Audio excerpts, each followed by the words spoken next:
तो नेक्स्ट हमारा फंक्शन है मॉड्यूलस फंक्शन। क्या होता है ये शायद आपने पहले पढ़ा होगा थोड़ा थोड़ा, तो समझ लो आप अच्छे से होता क्या है। और ये बहुत ज़्यादा इंपॉर्टेंट है मॉड्यूलस फंक्शन, क्योंकि इस पे बेस्ड बहुत सारे क्वेश्चन आएंगे आपके। जो अच्छे अच्छे बनते हैं ना ट्रिकी क्वेश्चन, वो सब मॉड्यूलस फंक्शन पर ही बनेंगे। कैसे वो मैं समझाता हूँ। पहले होता क्या है ये समझ लेते हैं। आपको पता है F X equal to mod X कैसे लिखते हैं? इस तरीके से पढ़ा है ना पहले ये। जैसे अगर मैं मॉड -3 की वैल्यू पूछूं तो कितनी होगी? प्लस का 3। और मॉड 4 की वैल्यू? मॉड 4 की वैल्यू 4 ही होगी, मतलब प्लस कर देता है, ये आपको पता है। ठीक है, तो अगर हम बात करें इसकी ग्राफ की, उसका ग्राफ पता है कैसा होता है?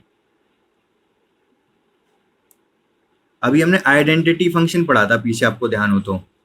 ये एफ एक्स को वाई भी लिख सकते हैं, तो इसको हम Y equal to mod X भी लिख सकते हैं। हमने पीछे पढ़ा था वाई इक्व टू एक्स का ग्राफ पढ़ा था, तो ध्यान है आपको कैसा हुआ करता था ये यूं होता था। हाँ, ऐसे जाता था ये वाई इक्व टू एक्स। जैसे जैसे वाई की वैल्यू बढ़ेगी वैसे वैसे एक्स की वैल्यू बढ़ेगी। यहाँ पर अगर एक्स 5 है तो यहाँ पर वाई भी 5 होगा। यहाँ पर अगर एक्स -3 है तो वाई एक्स -3 है तो वाई भी -3 होगा। इस तरीके से जाता है ये। ठीक है, मैं बना के दिखा देता हूँ, रेड से कर दे रहा हूँ। ये हमने ग्राफ किसका बनाया है? ये ग्राफ है y इक्व टू एक्स का। ठीक है, y इक्व टू एक्स का क्यों है ये? क्योंकि किसी भी पॉइंट पे देख लो, पर्टिकुलर पॉइंट पे, यहाँ पर अगर x की वैल्यू मान लो 3 है तो इस पर्टिकुलर पॉइंट पे y की वैल्यू भी 3 मिलेगी।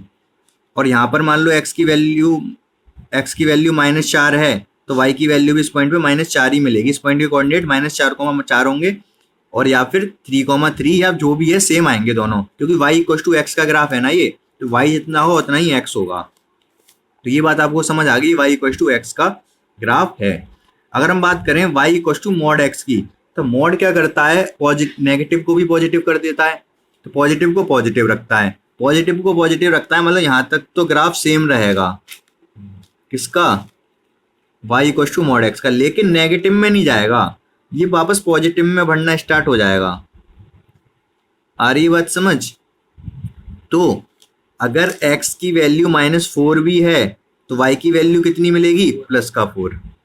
आ रही बात समझ? x की वैल्यू अगर -5 है तो y की वैल्यू प्लस का 5 ही मिलेगी। इसलिए ग्राफ ऊपर की तरफ चला गया, वापस नीचे नहीं आया। तो ब्लू वाला ग्राफ किसका है? y equal to mod X का, या फिर F X equal to mod X का।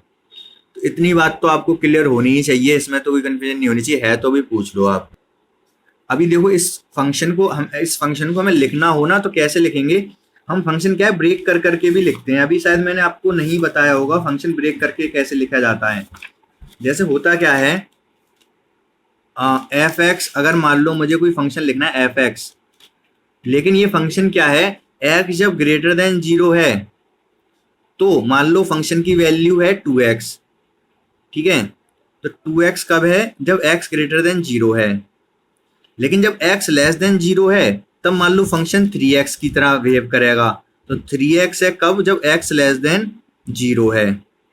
ठीक है, ये बात आपको शायद थोड़ी थोड़ी समझ आई हो, या बिल्कुल नहीं आई? नहीं आई? अच्छा, हाँ, ये देखो, ये इंपॉर्टेंट है, ये फंक्शन ही है एक तरीके का, लेकिन ये ब्रेक हो रहा है बीच में। तो ये अब तो आपको समझना है, इसकी जरूरत पड़ेगी, अभी काफ़ी ज़्यादा जरूरत पड़ेगी, थोड़ी नहीं बहुत ज़्यादा। होता क्या है वो मैं आपको समझाता हूँ। तो जैसे मान लो कोई फंक्शन है, आप लिखते हो F X equal to 2x, मान लो लिख दिया, ये फंक्शन है। लेकिन ये फंक्शन कब वैलिड है? जब x ग्रेटर देन 0 है तभी वैलिड है ये। आ रही बात समझ? क्लियर है? इसमें तो कोई दिक्कत नहीं होनी चाहिए। फंक्शन ये होता है, लेकिन कब वैलिड है ये वाला फंक्शन? जब x की वैल्यू 0 से बड़ी हो, तब के लिए है केवल ये। अब मैं बोल रहा हूँ कि एक और फंक्शन है मेरे पास एफ एक्स, जिसकी वैल्यू मैं ले रहा हूँ, मान लो क्या, x -3 ले ली। x -3 मत लो, चलो x -3 ले लो। लेकिन ये वाला फंक्शन कब वैलिड है? जब x लेस देन 0 है। ठीक है, 3x ही ले लो, चलो ले लिया, सो ले लिया। तो ये फंक्शन कब वैलिड है? जब x लेस देन 0 है। ये फंक्शन कब वैलिड है? जब x ग्रेटर देन 0 है। हमें तो क्या चाहिए, जैसे कोई भी फंक्शन हम लेते हैं, अभी तक हमने मान लो कोई फंक्शन लिया y इक्व टू एक्स ही लिया, तो ये फंक्शन तो अगर केवल y इक्वल टू एक्स लिखा है, इसका मतलब ये x की हर एक वैल्यू के लिए वैलिड है फंक्शन। चाहे x की वैल्यू आप 4 रखो, चाहे -4 रखो, चाहे 10 रखो, चाहे -9 रखो, सबके लिए वैलिड है ये वाला फंक्शन। लेकिन कभी कभी क्या होता है कि फंक्शन ब्रेक कभी पूरा रियल नंबर के लिए वैलिड नहीं होते, ब्रेक कर देते हैं उन फंक्शन को। x जब ग्रेटर देन जीरो का मतलब जब आप 1 2 3 4 5 रखोगे, 1.5 2.3 प्लस की वैल्यू रखोगे, तब फंक्शन आपको ये यूज करना है। और जब नेगेटिव वैल्यू रखोगे आप, मान लो आपको -3 रखना है, तो यहाँ पर नहीं रखोगे -3, यहाँ रखना पड़ेगा, क्योंकि ये वाला फंक्शन कब वैलिड है, जब x लेस देन जीरो है, मतलब माइनस की वैल्यू है, तो ये वाला फंक्शन लिखना पड़ेगा। आ रही है बात थोड़ी थोड़ी समझ? बिल्कुल नहीं आ रही अभी भी? अरे, और वैभव भी आपको थोड़ा थोड़ा समझ आया क्या बोल रहा हूँ?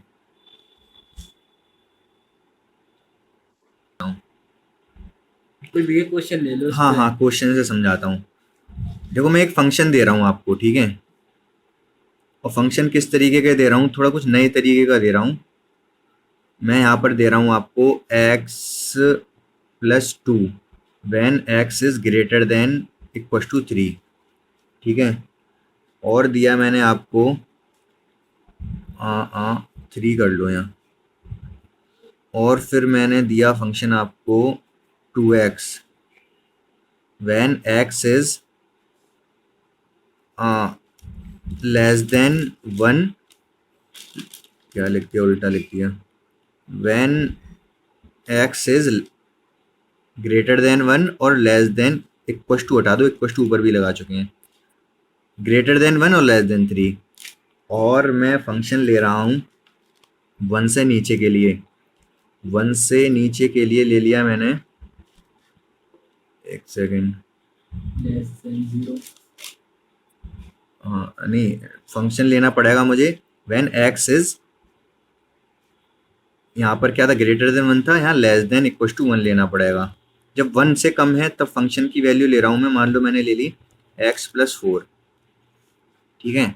तो अब ध्यान से समझो आप, ये थोड़ा ये नहीं है यहाँ पर, ये एक ही फंक्शन है, बट ये क्या है, ब्रेक होके लिखा है, 3 फॉर्म में लिखा है। जब x की value greater than equal to 3 है, तब फंक्शन ये है, 1 से लेके 3 के बीच में greater than 1 but less than 3, तब फंक्शन की वैल्यू ये है। जब x 1 से भी छोटा है तब फंक्शन ये है। अब मैं मान लूँ आपसे पूछता हूँ मैं, f ऑफ 4 की वैल्यू बताओ आप, तो f ऑफ 4 कितना बताओगे आप, बोलो। ये सेकंड वाला। क्या सेकंड वाला? आंसर बताओ, कोई पर्टिकुलर वैल्यू आएगी, डिजिट आएगी। अब f ऑफ 4 पूछ रहा हूँ ना, f ऑफ x थोड़े ना पूछ रहा हूँ। ये 4 ही आएगी फिर। 4 ही आएगी, क्यों? अरे अगर मान लो मैं आपसे ये बोल दूं कि f(x) इक्वल टू x+3 है, और मैं पूछूं f4 की वैल्यू बताओ, तो क्या बताओगे आप? 7 हो जाएगी फिर। 7 बता दोगे, यहाँ 4 पुट कर दोगे, 4 + 3 7, ठीक है।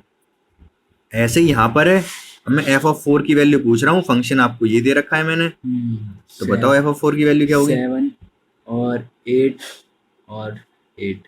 अच्छा 7 नहीं 8 है। नहीं होगा क्या, देखो f ऑफ 4 पूछ रहा हूँ, x क्या है, 3 से बड़ा है, हाँ। तो x की वैल्यू अब इसमें पुट करोगे, पहले इस वाले में। ये क्या कह रहा है, x जब 3 से बड़ा है तब यहाँ पुट करो वैल्यू x की, तो यहाँ पुट करोगे तो 4 + 3 कितना आएगा? 7। अगर मैं पूछता हूँ f ऑफ -2 की वैल्यू बताओ, तब कितनी बताओगे? -2 भैया 2 आएगी। 2 आएगी। हाँ। तो -2 कहाँ पुट करोगे, किसमें? इसमें थर्ड में पुट करोगे, क्योंकि -2 है, लेस देन 1 है। जब x लेस देन 1 है तब यहाँ पुट करो x की वैल्यू, तो -2 + 4 तो कितना आएगा, ये 2, ठीक है। भी लर्न करने पड़ेंगे या फिर ना ये तो क्वेश्चन में गिवन होंगे, जैसे ये कोई लर्न थोड़ा ना करना पड़ेगा, f(x) = x+3, ये तो क्वेश्चन में गिवन होगा, ठीक है। बाकी आप वैल्यू पुट करोगे केवल। इसी तरीके से यहाँ पर ये पूरा क्वेश्चन गिवन होगा और ये आपको वैल्यू पुट करनी होंगी, ठीक है। अगर आपसे पूछता हूँ मैं f ऑफ 1.5 की वैल्यू बताओ, तो कितनी होगी? 3। तो 1.5 कहाँ है, 1 और 3 के बीच में है, तो ये वाला फंक्शन यूज करोगे आप, 2 × 1.5, तो कितना आएगा, ये 3, ये बात समझ आ गई आपको अच्छे से? अब हाँ, तो सभी को क्लियर होगा ना ये? तो देखो होता क्या है, जो F X equal to mod X होता है, ठीक है, ये अब क्या है, ये मॉड एक्स की वजह से ये लीनियर नहीं रहा, मॉड की वजह से कुछ नया आ गया। तो हमें क्या करना होता है, इसको हम किस तरीके से लिखते हैं, वो इस तरीके से लिखते हैं जो मैं बताने जा रहा हूँ। यहाँ कर्ली ब्रैकेट जैसा लगाते हैं, X when X is greater than zero, या फिर इक्वल टू जीरो लगा लो, और minus X when X is less than zero. तो चाहे आप F X equal to mod X बोल रहे हो, चाहे आप इस चीज को लिख रहे हो, चाहे ये चीज लिख रहे हो, चाहे ये चीज लिख रहे हो, दोनों ये एक ही चीज है। आ रही है बस समझ? कैसे वो मैं बताता हूँ। F X equal to mod X लिख लो, चाहे ये लिखो, एक ही चीज है। अब कैसे वो हम समझते हैं। तो ये क्या लिख दिया, ये नहीं समझ आ रहा होगा, एक्स माइनस एक्स क्या कर दिया ये। देखो बेसिकली यही होता है। अभी मैं ये दोनों इक्वल है? इक्वल नहीं है, इक्वल कब कर। तो ये देखो, ये मॉडुलस फंक्शन लिखने का तरीका होता है। तो कैसे आया वो मैं बताता हूँ। अगर मैं आपसे पूछूं इस वाले फंक्शन को ही देखो, ऊपर वाले को, F of x equal to mod X को, अगर मैं पूछूं एफ ऑफ 4 कितना होगा, इसके अकॉर्डिंग क्या Four लगा? ही होगा ये। 4 होगा। चलो बहुत अच्छी बात है, उम्दा प्रदर्शन है आपका। एफ ऑफ -5 कितना होगा? 5 होगा भैया। 5 होगा, ठीक है, ये आपको पता है। तो यही काम हम इसमें ना रखें तो इसमें रख के कर सकते हैं। पता है कैसे? अगर मैं आपसे पूछ रहा था एफ ऑफ 4 क्या जीरो से बड़ा है, जीरो से बड़ा है तो यहाँ पर रखोगे, एक्स की जगह पर रख दोगे, 4 आ गया। अगर मैं पूछ रहा हूँ एफ ऑफ -5 क्या जीरो से छोटा है, तो जीरो से छोटा मतलब यहाँ एक्स तो लिखा ही नहीं मैंने, एक्स लेस देन जीरो, तो यहाँ पर रखोगे आप एक्स की वैल्यू, यहाँ माइनस ऑलरेडी है एक, और एक्स की जगह पे क्या रखोगे, एक्स की जगह पे -5, और ये माइनस माइनस क्या हो जाएगा, प्लस का 5 हो जाएगा। ओके। आई बात समझ आप लोगों को अच्छे से ये या नहीं? अगर मैं f of x equal to दे रहा हूँ एक्स -3 मोड में, ठीक है, तो इसको फंक्शन पता है कैसे लिखा जाएगा, ये वाला एफ ऑफ एक्स लिखा जाएगा x -3 when X is greater then 3, ठीक है, या फिर इक्वल टू पे लगा लो, और minus of x -3 when X is less then 3। अब आप सोच रहे हो कि ये कैसे आ गया, वो मैं बताता हूँ। यहाँ भैया 1 और 0 क्यों नहीं आया? 1 और 0, 1 और 0 तो पहले भी नहीं आया था, 0 0 आया था, 0 0 ही तो आया था पहले वाले में। तो यहाँ 0 भी तो ले सकते हैं हम। 0 नहीं ले सकते, वो मैं भी बताऊंगा क्यों। तो पहले तो हम वेरीफाई करते हैं कि क्या हमने ये सही लिखा है। तो अगर आपसे पूछा जाए, इस वाले फंक्शन को देखो, इस वाले को, ऊपर वाले को, अगर मैं आपसे पूछूं एफ ऑफ 5 बताओ, तो आप 5 यहाँ रखोगे, 5 आपने यहाँ रखा, 5 - 3 2, तो आप बता दोगे एफ ऑफ 5 2 है। अगर मैं पूछता हूँ एफ ऑफ 1 बताओ, -2 -2, मतलब 2। 1 यहाँ रखोगे, 1 - 3 कितना आएगा, -2, और मॉड की वजह से क्या हो जाएगा, प्लस का 2। ठीक है, ये बात समझ आई आप लोगों को? यहाँ तक तो दिक्कत नहीं होगी, ठीक है। अब इसमें नीचे वाले में पुट करके देखते हैं यही चीज। तो ये सब, ये जो ऊपर हुआ वही नीचे भी होना चाहिए। इसमें पुट करके देखो, एफ ऑफ 5 अगर मैं आपसे पूछता हूँ, तो 5 आप यहाँ रखोगे, 5 - 3 कितना आएगा, 5 क्यों यहाँ ही क्यों रखोगे, क्योंकि x जब ग्रेटर देन 3 है तब आपको यहाँ रखना पड़ेगा। तो 5 - 3 कितना आएगा, 2 आएगा।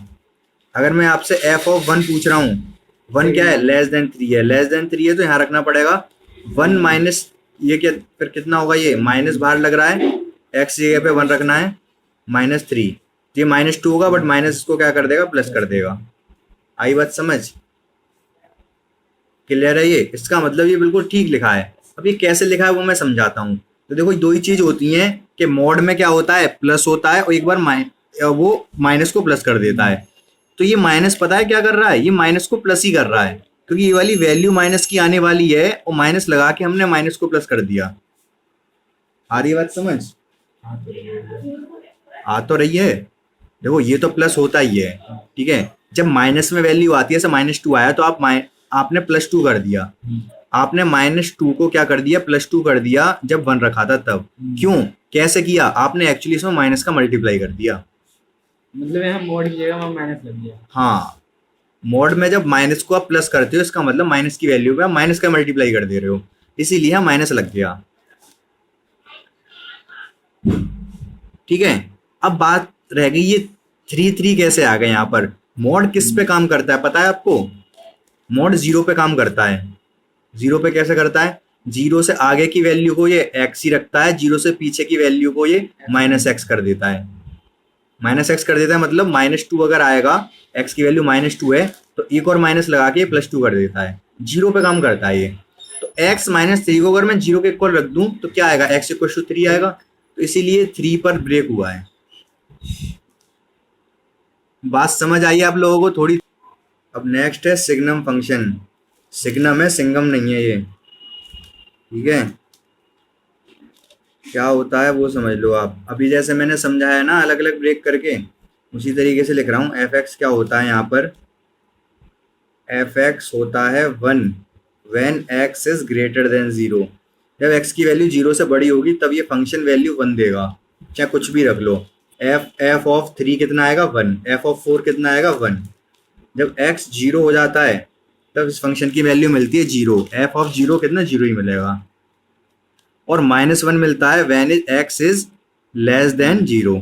मतलब आपसे पूछा है f ऑफ -4 कितना है, तो कितना बताओगे?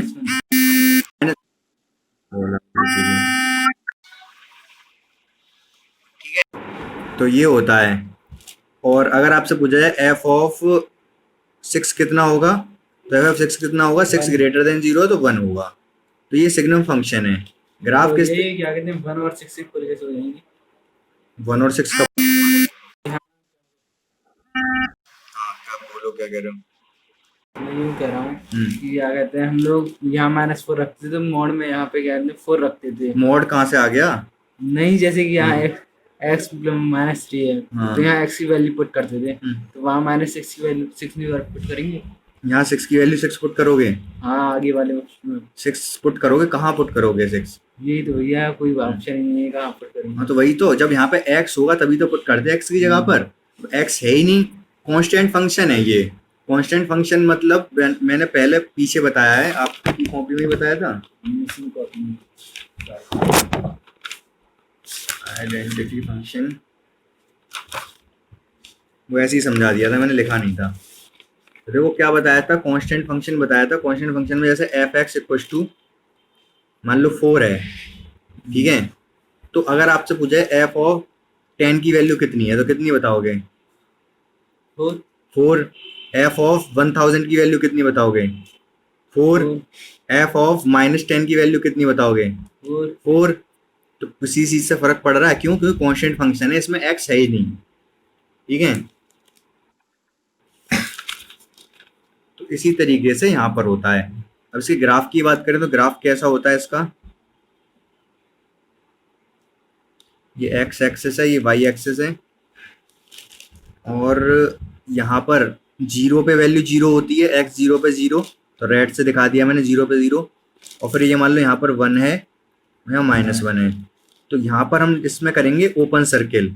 क्यों, वो मैं बताता हूँ। ओपन सर्किल के बाद आगे हम एक लाइन हो जाएगी, क्योंकि 1 वैल्यू है। x जब 0 से बड़ा है तो वैल्यू कितनी मिल रही है? 1। 1 मतलब 1 के सामने चलता रहेगा, ये एरो लगा दो मतलब आगे तक रहेगा।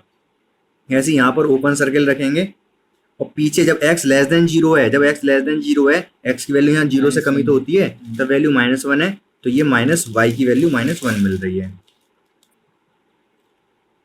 ठीक है, अब बात करते हैं ओपन सर्किल क्यों रखे। यहाँ पे ये डार्क सर्किल है ओपन। क्या x = 0 पे वैल्यू 1 है? नहीं।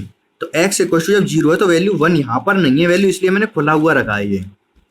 x से जैसी वैल्यू आगे होगी, अगर आपसे पूछा जाए f ऑफ 0.0001 की वैल्यू कितनी होगी? 1, क्योंकि ये पॉजिटिव की वैल्यू है, 0 से बड़ी है तो 1। तो x से थोड़ा सा आगे बढ़ोगे तो वैल्यू मिलेगी आपको, ये लाइन मिल रही है। x ऑफ 0 पर केवल 0 ही वैल्यू है, 1 नहीं है, इसलिए खुला रखा है। यहाँ पर भी खुला रखा है। समझ आ गया अच्छे से? ये आ तो गया। आ तो गया। डाउट है तो पूछ लो, जो भी डाउट है अभी। भैया खुलेगा मतलब कैसा है इसमें? ओपन सर्किल का मतलब है, अगर मान लो मैंने डार्क सर्किल कर दिया होता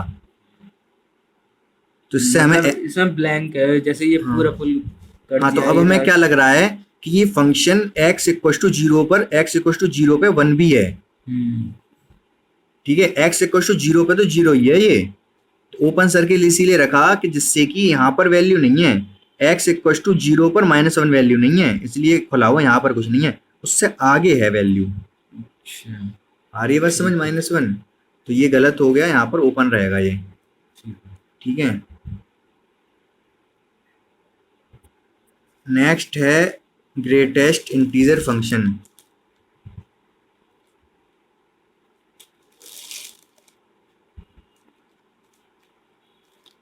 ये भी फंक्शन बहुत ज़्यादा इंपॉर्टेंट है, बहुत ज़्यादा इंटरेस्टिंग फंक्शन है। क्या है वो मैं बताता हूँ। होता क्या है इसमें वो समझो आप। जैसे लिखते किस तरीके से हैं, एफ ऑफ एक्स की वैल्यू अगर पूछ रहा हूँ तो ये लिखा जाता है एक्स और ये बड़ा वाला ब्रैकेट में बंद कर देते हैं, ठीक है। तो यहाँ से अगर मैं आपसे पूछूं एफ ऑफ 3.1 की क्या वैल्यू है, तो क्या बताओगे? इसकी वैल्यू आती है 3। आ रही है बात समझ? तो होता क्या है यहाँ पर,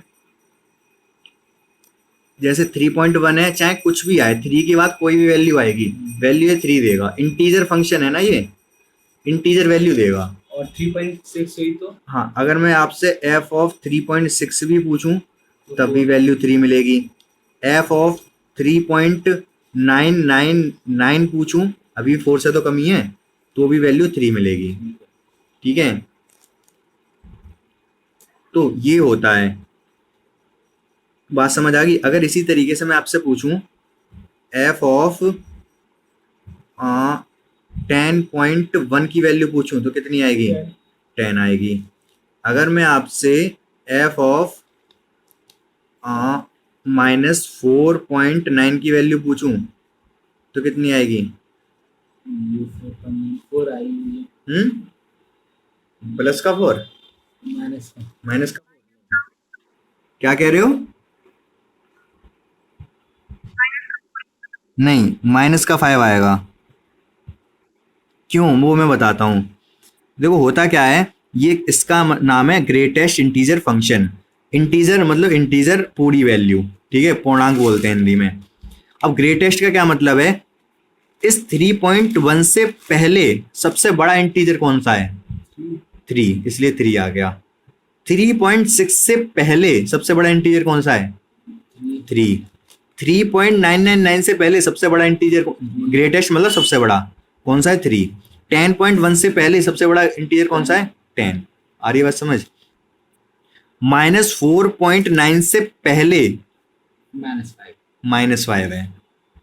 4 तो -4, जैसे आप ये -3 आएगा। नहीं, देखो यहाँ पर ये 4 है, -4 है, ये -5 है, ये -3 है। 4.99 कहाँ पर मिलेगा? यहाँ पर, ठीक है। इससे पहले कौन सा इंटीजर मिलेगा? -5, इस वाली पॉइंट से पहले। जैसे भी यहाँ पर हम कर रहे थे, ये 3 है, ये 4 है, मैंने बोला था 3.1। 3.1 से पहले इंटीजर कौन सा है? 3। 3.9 से पहले इंटीजर कौन सा है? 3।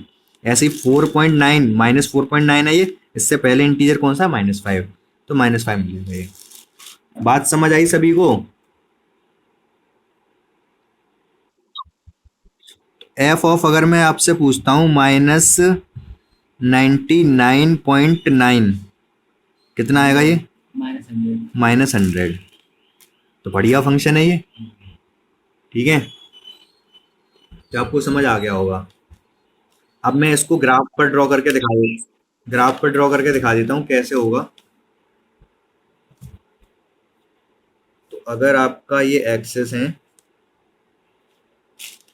और ये 1 है, ये 2 है, ये 3 है, ये 4 है, ये 0 है, तो आपको पता है कि 0 पे वैल्यू कितनी है। अच्छा, यहाँ पर एक और चीज रह गई। अगर मैं एफ ऑफ 3 पूछूं यहाँ पर तो वो कितना होगा? 3 होगा। 3 से पहले या 3 पर सब इंटीजर, 3 से पहले या फिर 3 पर सबसे बड़ा इंटीजर कौन सा? 3 है। सीधे सीधे अगर 3 है तो 3 होगा, इतना समझो बस आप। 4 है तो 4 ही होगा ग्रेटेस्ट इंटीजर, और 4.1 है तो भी 4 होगा। तो 0 पर 0 होगा और 0 पे 0 होगा। कब तक 0 रहेगा? 0.9। अगर मैं 0 हाँ 0.9 0.9 1 से पहले तक 0.999 भी तो आएगा।